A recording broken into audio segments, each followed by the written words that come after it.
तो हेलो नमस्कार फ्रेंड, कैसे हैं आप लोग। उम्मीद है बहुत अच्छे होंगे।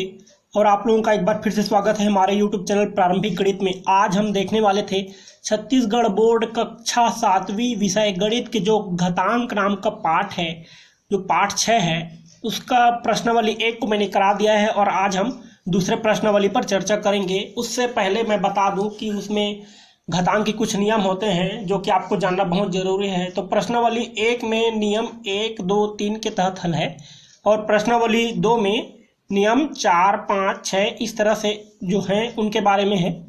तो हम नियम 4 जो है पहले उसके बारे में समझेंगे, उसके बाद सवालों को हल करेंगे। तो ये नियम 4 है। नियम 4 कहता है a का घात m बटे a का घात n बराबर a का घात m ऋण n इतना होता है। यहाँ पे आप ध्यान दीजिएगा, यहाँ a का घात m बटे a का घात n है। ये a का घात m भाग a का घात n इस तरह से हो सकता है। ठीक है, मतलब ये कहने का मतलब है ये a का घात m और भाग a का घात n इस रूप में भी हो सकता है, बटे के रूप में रहे या भाग के रूप में रहे, मतलब वही है। और इसका मतलब वही होगा a का घात m ऋण n। ठीक है, तो इतना ही होता है इसका मतलब।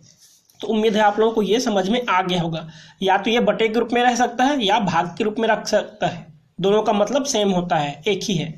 तो देखिए, अब इसका मतलब हम संख्याओं में लेकर थोड़ा सा समझेंगे कि आखिर ये होता क्या है, कैसे होता है। मान के चलिए a के जगह में 10 ले लेते हैं। हमें a के जगह में 10 ले लिए तो यहाँ 10 बटे 10 हो गया।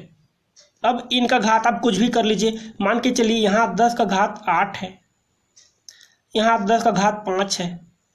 तो 10 को आप आधार माने तो ये a आधार हो गया, तो a के जगह में 10 और घात के जगह में m के जगह में यहाँ पे 8 और यहाँ घात n के जगह में 5। ठीक है, तो इस तरह से हो गया। अब देखिए इसको हल करेंगे तो किस तरह से करेंगे। सिंपली अगर इसको हल करें तो हम इसका 10 का घात 8 का मतलब होता है 10 का आपस में 8 बार गुणा। ठीक है, 10 का आपस में 8 बार गुणा। तो यहाँ 1, 2, 3, फिर ये 4, 5, 6, 7, 8, ये 10 आपस में 8 बार हो गए। 1, 2, 3, 4, 5, 6, 7, 8 और उसका बटे कितना है 10 का घात 5, मतलब 10 का आपस में 5 बार गुणा। 1, 2, 3, 4 और 5। तो अगर इसको हल करें तो ये नीचे से 5, 10 काटेंगे और ऊपर से भी 5, 10 काटेंगे। भाई कटाना पड़ता है भिन्न का गुणा या भाग में। ठीक है, तो इस तरह से नीचे के 5, 10 और ऊपर के 5, 10 कट गए। तो यहाँ पे देखिए नीचे में तो एक भी 10 नहीं बचा, ऊपर में कितने 10 बचे, 10 3 बार बचे। तो इसको हम क्या लिख सकते हैं, 10 का घात 3 इस तरह से लिख सकते हैं। ठीक है, लिख सकते हैं ना। अब देखिए इतना नहीं करेंगे तब हम क्या करेंगे, हम इसी को इस तरह से लिख सकते हैं 10 का घात 8 और यहाँ जो चूंकि आधार दोनों में सेम है 10, 10, इसलिए क्या करेंगे हम 8 में से यहाँ वाले घात 5 को अगर घटा देते हैं तब क्या हो जाएगा। देखिए ये 10 का 10 रह जाएगा और 8 में से ये 5 घट जाएगा, तो 8 में 5 घटा तो 3 हो गया। ठीक है, तो देखिए सूत्र का मतलब ही होता है कि हम उसको कम से कम स्टेप में सही उत्तर तक पहुँचे, है ना। देखिए इतना का मतलब इतना होता है, लेकिन ये पूरी तरह से इस तरह से हल करने पर होता है। अब इतना लंबा चौड़ा हम हल नहीं करना चाहते तो बस इतना ही कर देंगे तो भी उतना ही आ जाएगा। ठीक है, तो ये होता है नियम 4। तो 10 का घात 8 और बटे या भाग के रूप में 10 का घात 5 है, तो वो 10 का घात 3 के बराबर होता है। तो ये आपका फुल एक्सप्लेनेशन हो गया और ये सूत्र के रूप में हो गया। तो यही है नियम 4 कि a का घात m बटे a का घात n या a का घात m भाग a का घात n है, तो वो a का घात m ऋण n के बराबर होता है। ठीक है, अगर इसी को संख्या के रूप में लेकर जैसे कि हमने हल किया तो ये इस तरह से हो गया। तो उम्मीद है आप लोगों को नियम 4 समझ में आ गया होगा। अब प्रश्नों पर चलते हैं। ये देखिए ये है प्रश्नावली 6.2।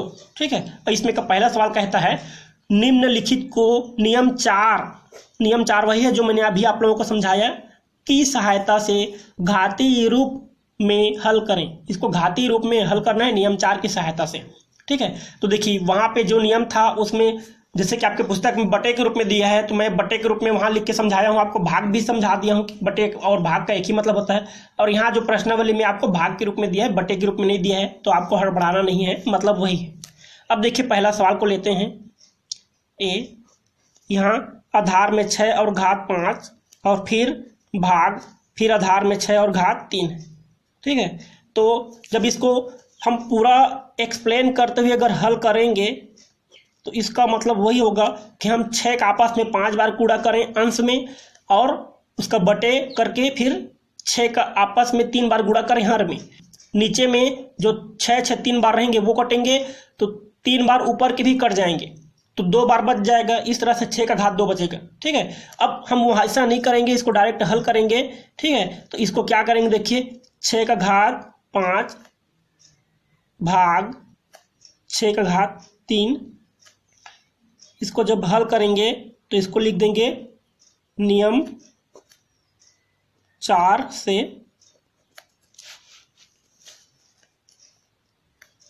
6 का घात 5 ऋण, ठीक है। क्योंकि देखिए दोनों का आधार सेम है तो हम यहाँ भाग हो रहा है तो क्या करेंगे, इस जो घात है इसी को घटा देंगे, तो ये 5 है, 5 में से हम 3 को घटा देंगे। तो इस तरह से आगे जब क्या होगा, देखिए यहाँ हो गया 6 और 6 का घात देखिए 5 में से 3 घटा देंगे तो यहाँ कितना हो जाएगा 2। चूंकि घात के रूप में हल करना है तो यही आप लोगों का क्या हो गया, उत्तर हो गया। और घात के रूप में हल नहीं करना होता तो 6 घात 2 हो गया, तो 6 का गुणा फिर 6 करते 6 6 36, तो इस तरह से आपको उत्तर 36 आता। लेकिन इसमें घात के रूप में ही हल करना है तो ये घात के रूप में इतना हल हो गया, तो ये आप लोगों का उत्तर हो गया। उम्मीद है आप लोगों को ये सवाल समझ में आ गया होगा। अब दूसरा सवाल को ले लेते हैं, ठीक है। बाकी सब तो सेम ही नियम से बनेगा और आसान है, तो मैं ये बी को छोड़ देता हूँ, ये सी वालों को बना देता हूँ। सी में देखते हैं, ये है 13 का घात m भाग 13 का घात n, ठीक है। जब इसको हम हल करेंगे तो हल करते हैं तो हम एक बार सवाल को सेम लिखते हैं, 13 का घात m और भाग 13 का घात n। इसको अगला नियम, जब अगला स्टेप हल करेंगे तो इसको हल करने से पहले हम लिख लेंगे नियम 4 से। नियम 4 से क्या होता है, 1 घात m भाग 1 घात n बराबर 1 घात m ऋण n से, ठीक है। तो यही नियम 4 हो गया। तो इसमें हम करेंगे 13 का घात m और यहीं पे ऋण n कर देंगे। क्यों, क्योंकि दोनों का आधार समान है और जब भाग हो रहा है तो घात घात आपस में घट जाते हैं, यही आपका नियम 4। तो देखिए इसका अगला क्या हो जाएगा, ये 13 का घात m ऋण n, क्योंकि ये कोई संख्या तो है नहीं कि उसको घटा दें, ठीक है। तो यही आप लोगों का क्या हो जाएगा, उत्तर। आप चाहें तो यहीं भी उत्तर लिख सकते थे, लेकिन क्योंकि हमने यहाँ प्रोसेस किया तो सेम अगला वही चाहेगा, यही आप लोगों का उत्तर हो गया। इस तरह से आप उत्तर लिख दीजिएगा, कोई दिक्कत नहीं, आपका सवाल हल हो गया। देखिए आप लोगों का डी वाला सवाल ये था, mn पूरे का घात 7 भाग mn पूरे का घात 2। इसको देखिए हल करेंगे, तो जब हल करेंगे तो फिर एक बार सवाल को लिखेंगे, mn पूरे का घात 7 भाग mn पूरे का घात 2। इसको नियम से 4 से हल करेंगे।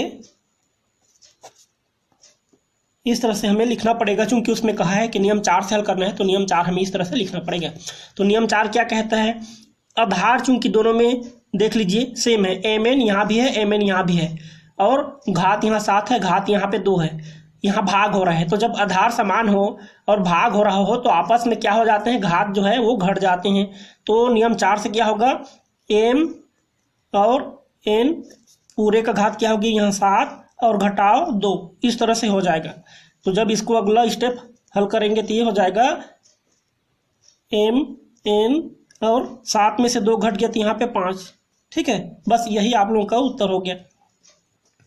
तो उम्मीद है आप लोगों को ये वाला सवाल जो है पहला समझ में आ गया होगा, और बाकी के 2 सवाल छोड़ा हूँ, उस सवालों को आप खुद से अभ्यास करेंगे।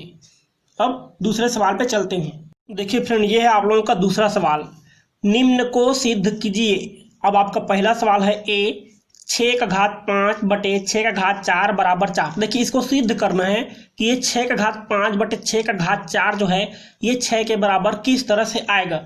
हम बाएं तरफ जो भी है इसको हल करना शुरू करेंगे और इसको हल करके दाएं तरफ जितना है उतना ले आते हैं, तब कहेंगे कि हाँ ये सिद्ध हो गया। ठीक है, तो इसको हम सिद्ध करेंगे। तो देखिए पहला को सिद्ध करते हैं। तो सवाल मैंने ले लिया पहला, 6 का घात 5 बटे 6 का घात 4 बराबर 6। तो इधर वाले को हल करना शुरू करेंगे और इतने के बराबर लाएंगे। तो जब इसको हल करेंगे तो देखिए क्या करेंगे,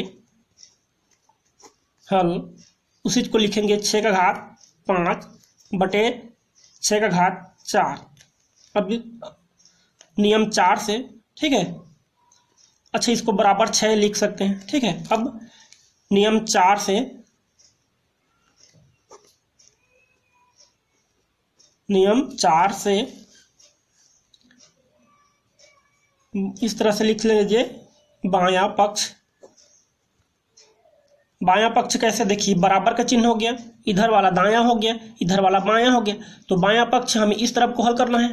तो बायां पक्ष से, ठीक है, इस तरह से या बायां पक्ष इस तरह से आप लिख लीजिए। उसके बाद क्या करेंगे, देखिए 6 का घात 5 ये वाला और आधार दोनों का सेम है, चाहे वो बटे के रूप में रहे या भाग के रूप में रहे। पहला वाला सवाल भाग के रूप में था, ये बटे के रूप में है, उससे कोई फर्क नहीं पड़ेगा, मतलब एक ही है।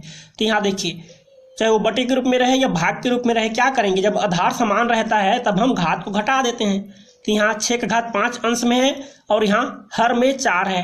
तो देखिए ऊपर में जितना रहेगा उसमें से नीचे को घटाएंगे ना, भाग में जो पहले रहता है उसमें से बाद वाले को घटाते हैं, और इसमें जो ऊपर में रहता है उसमें से नीचे को घटाएंगे। तो यहाँ ऊपर में 5 है तो इसमें से हम नीचे अर्थात 4 को घटा देंगे। तब क्या होगा, ये हो जाएगा 6 का घात 5 में से 4 गया तो कितना बचा, 1। ठीक है, आप समझने के लिए 1 लिख लीजिए, लेकिन कभी भी घात को 1 लिखने की आवश्यकता नहीं होती, इसलिए हम 6 का घात क्या करेंगे, कुछ नहीं, 1 है तो वो ऑलरेडी अपने आप रहता है, तो 1 करने की जरूरत नहीं है। तो यहाँ पे कितना आ गया, 6 आ गया, है ना। तो देखिए यहाँ बायां पक्ष को हमने हल किया तो 6 आ गया, तो ऑलरेडी दायां पक्ष भी 6 है ना। तो हम यहाँ पे लिख सकते हैं बायां पक्ष बराबर दायां। ठीक है, इस तरह से दायां पक्ष अतः सिद्ध होगा। ठीक है, बायां पक्ष और दायां पक्ष दोनों बराबर हो गए, आप लिख सकते हैं अतः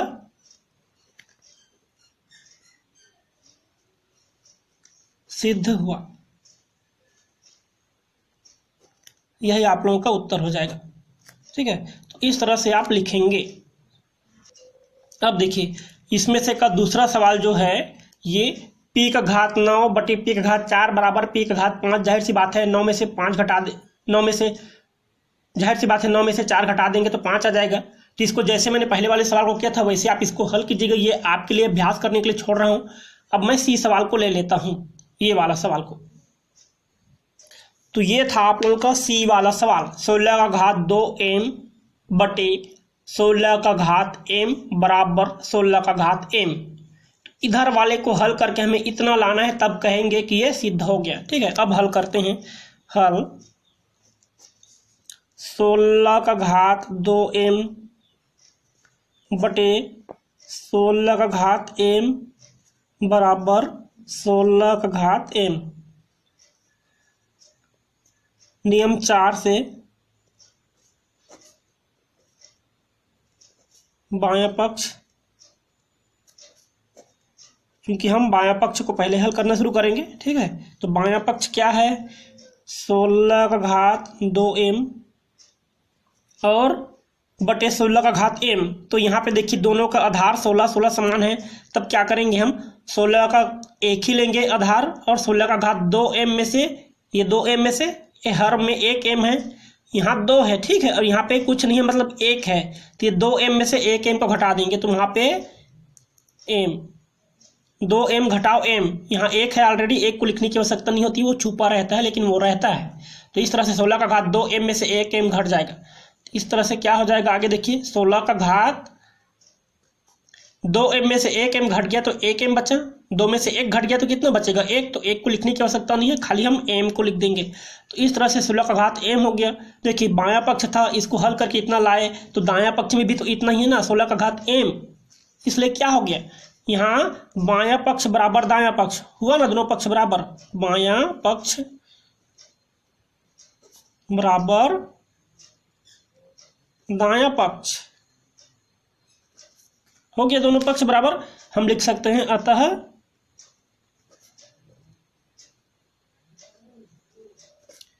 सिद्ध हुआ। ठीक है, इस तरह से आपको क्या करना है, इसको सिद्ध करना था। तो देखिए ये वाला भी आपने सिद्ध कर लिया। अब इसके नेक्स्ट सवाल में चलते हैं।